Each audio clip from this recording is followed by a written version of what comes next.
और चलिए बात करते हैं सीएम योगी आदित्यनाथ आज अयोध्या से अहमदाबाद के लिए फ्लाइट का वर्चुअल उद्घाटन करेंगे। इंडिगो की फ्लाइट का सीएम योगी उद्घाटन करेंगे। सुबह 10 बजे सीएम आवास पर यह कार्यक्रम होगा। तो सीएम योगी आज उद्घाटन करेंगे, सुबह 10 बजे वर्चुअली जुड़ेंगे सीएम योगी आदित्यनाथ और अयोध्या से अहमदाबाद के लिए ये फ्लाइट उड़ेगी। और अब कहा जा सकता है कि बड़ी संख्या में और श्रद्धालु जो हैं वो राम की नगरी में पहुंचेंगे और साथ ही साथ वो रामलला के दर्शन करेंगे। तो ये बड़ी खबर है। आपको बताते चले कि सीएम योगी आज अयोध्या से अहमदाबाद के लिए फ्लाइट का वर्चुअल उद्घाटन करेंगे। इंडिगो की फ्लाइट का सीएम योगी उद्घाटन करेंगे और बताया जा रहा है कि सुबह 10 बजे ये जो कार्यक्रम है वो शुरू होगा और सुबह 10 बजे सीएम आवास पर यह कार्यक्रम होगा।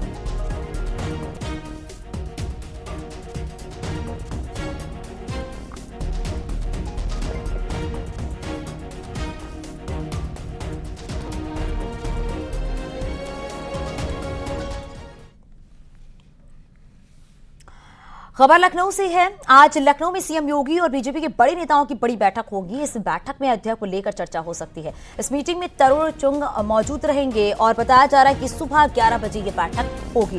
तो बड़ी खबर आपको बता रहे हैं। बताया जा रहा है कि आज बड़ी बैठक होने वाली है। सीएम योगी और बीजेपी की बड़े नेताओं के साथ ये बैठक होगी। इस बैठक के दौरान अयोध्या को लेकर चर्चा हो सकती है कि 22 जनवरी को रामलला की प्राण प्रतिष्ठा होगी और उससे पहले वहां की तैयारियों को लेकर चर्चा, तमाम मुद्दों पर चर्चा हो सकती है। बताया जा रहा है कि इस मीटिंग में तरुण चुग मौजूद रहेंगे और सुबह 11 बजे ये बैठक शुरू होगी।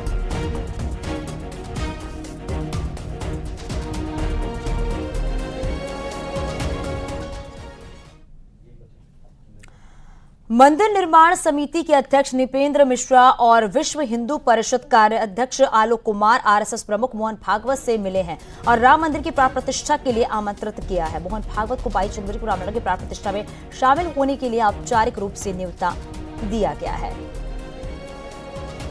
तस्वीरें भी आप देख सकते हैं। आरएसएस प्रमुख मोहन भागवत को निमंत्रण पत्र दिया गया और ये निमंत्रण आप देख सकते हैं। 22 जनवरी को अयोध्या जाएंगे आरएसएस प्रमुख मोहन भागवत।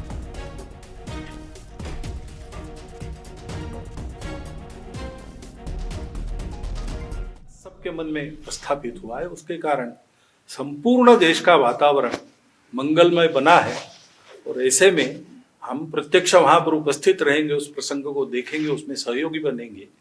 ये तो हमको लगता है कि कहीं किसी जन्म में कोई पुण्य हुआ होगा, उसी का फल हमको मिल रहा है। इसलिए आपका मैं बहुत कृतज्ञता पूर्वक धन्यवाद करता हूँ। ये तो मांग के भी न मिलने वाला अवसर है, वो मिला है तो जरूर उसमें रहूंगा।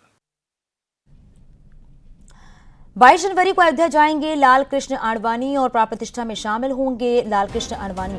तो ये बड़ी खबर आपको बता रही हैं। 22 जनवरी को रामलला की प्राण प्रतिष्ठा है और उसमें बताया जा रहा है कि 22 जनवरी को लाल कृष्ण आडवाणी भी रामलला के प्राण प्रतिष्ठा में शामिल होंगे।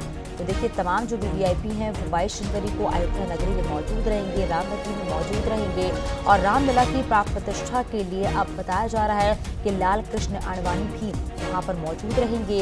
उस दिन के साक्षी बनने के लिए लाल कृष्ण आडवाणी राम नगरी में मौजूद रहेंगे, अयोध्या में रहेंगे, क्योंकि रामलला की प्राण प्रतिष्ठा 22 जनवरी को होगी।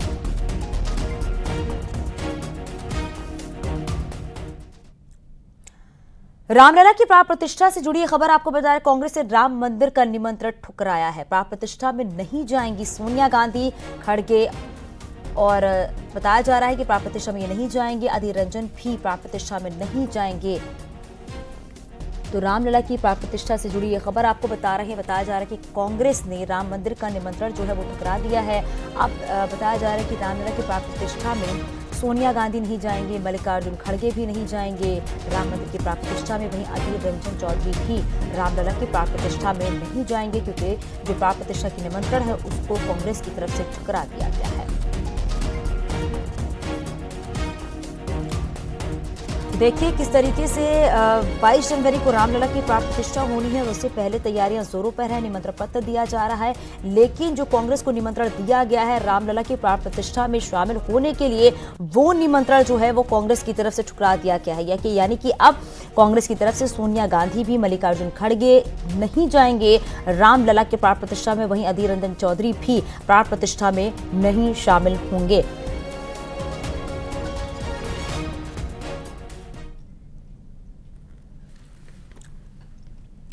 वहीं केंद्रीय मंत्री अनुराग ठाकुर ने कांग्रेस पर प्रहार किया है और कहा है कि जनता कांग्रेस का बायकॉट करेगी।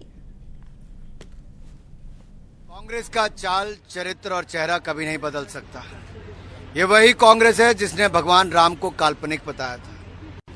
ये वही कांग्रेस है फिर बाबरी मस्जिद बनाने की बात कही थी। ये वही कांग्रेस है जिसने वकीलों रामलला के केस में हराने के लिए खड़ी कर दी थी। ये वही कांग्रेस है जो बार बार राम के नाम पर आलोचना करती है। ये वही कांग्रेस है जो राम सेतु से लेके अन्य बातों पर भी विरोध ही करती आई है। इसमें कुछ भी नया नहीं है। मैं इतना ही कहूंगा, आज कांग्रेस ने अगर प्राण प्रतिष्ठा की समारोह की बाइकॉट किया है तो साफ दिखता है कि हिंदुस्तान की जनता भी आने वाले समय में इनका बाइकॉट ही करने वाली है। ऐसे फैसले लेने से दूर रहना चाहिए था। वहीं गुजरात कांग्रेस के पूर्व अध्यक्ष और सीनियर नेता अर्जुन मोढवाडिया ने कांग्रेस पार्टी द्वारा राम मंदिर प्राण प्रतिष्ठा समारोह का निमंत्रण ठुकराने पर कहा है कि पार्टी को ऐसी राजनीतिक निर्णय लेने से दूर रहना चाहिए था और ये देशवासियों की आस्था और विश्वास का विषय है। तो कांग्रेस नेता हैं अर्जुन मोढवाडिया, जिन्होंने लिखा है कि जो निमंत्रण भेजा गया था कांग्रेस को वो ठुकरा दिया गया है, लेकिन उन्होंने ये भी कहा है कि कांग्रेस पार्टी द्वारा निमंत्रण राम मंदिर प्राण प्रतिष्ठा समारोह का निमंत्रण ठुकराने पर कहा है कि पार्टी को ऐसी राजनीतिक फैसले लेने से दूर रहना चाहिए था। ये देशवासियों की आस्था और विश्वास का विषय है।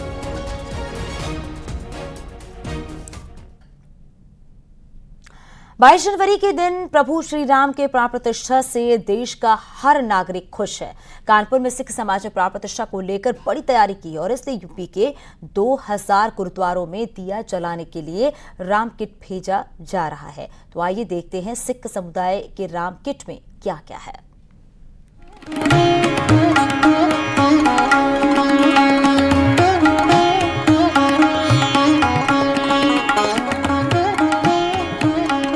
अयोध्या में 22 जनवरी को खास बनाने के लिए पूरे देश में तैयारियां चल रही हैं। यूपी में सिख समाज ने भी प्राण प्रतिष्ठा के दिन गुरुद्वारों को राममय बनाने के लिए अनोखी पहल की है। 22 तारीख को अयोध्या में प्राण प्रतिष्ठा को लेकर जहां एक और पूरा देश हर्ष और उल्लास से मनाने के लिए अतोत्साहित है, तो वहीं सिख समाज के लोगों ने भी राम किट तैयार की है, जो उत्तर प्रदेश के 2000 गुरुद्वारों तक भेजी जा रही है, ताकि लोगों को ये बताने का प्रयास किया जाए कि 22 तारीख के इस उत्सव को महोत्सव बनाने के लिए सिख समाज भी तन मन से तैयार है। कानपुर के सिख समुदाय ने यूपी के 2000 गुरुद्वारों को रोशन करने का बीड़ा उठाया है। 22 जनवरी को प्राण प्रतिष्ठा के दिन सभी गुरुद्वारों में दीपक जलाने के लिए राम किट भेजने का फैसला किया है, जिसमें दिया, बाती, तेल, मोमबत्ती के साथ मिठाई भी होगी। सर, सेवा और बलिदान सिख कौम की पहचान रही है। चाहे सेवा का क्षेत्र हो, चाहे बलिदान का क्षेत्र हो, कभी भी सिख कौम पीछे नहीं रही है। 22 तारीख को जिसका सदियों से सबको इंतजार था, राम मंदिर का उद्घाटन होने वाला है और 22 तारीख को सिख समाज भी बढ़ चढ़कर इस कार्यक्रम में हिस्सा ले, इसलिए डिब्बे बनाए गए हैं। उत्तर प्रदेश के हर गुरुद्वारे में ये डिब्बे कोरियर के माध्यम से और कुछ जगह जाके दिए जाएंगे। गुरुद्वारों में राम किट पहुंचाने के लिए कानपुर से सिखों का जत्था रवाना हो चुका है, जो प्रदेश के सभी गुरुद्वारों में किट वितरण करेगा। सिख समुदाय का कहना है कि प्रभु राम के आने की खुशी में वो महाउत्सव की तरह मनाएंगे। साथ ही सिखों ने उन लोगों को भी संदेश दिया जो सिख और हिंदुओं में अंतर समझते हैं। 22 तारीख को ये जो महाकुंभ हो रहा है, उसमें सिख समाज भी अपनी एक भूमिका अदा करे और 22 जनवरी को दीपावली बनाए और जो हिंदू सिखों के बीच में एक फूट डालने की चेष्टा पूरे भारत पूरे देश विदेश से की जा रही है, वो विफल हो और सब इस बात का परिचय दें कि हम सब लोग भी इस खुशी में शामिल हैं, सिख समाज के लोग। अयोध्या में प्राण प्रतिष्ठा की गूंज पूरे देश में सुनाई दे रही है। हर कोई 22 जनवरी को दीपावली मनाने की तैयारी कर रहा है। इसी को देखते हुए कानपुर के सिखों ने भी गुरुद्वारों को राममय बनाने का फैसला किया है। न्यूज़ 18 के लिए कानपुर से अमित गंजू की रिपोर्ट।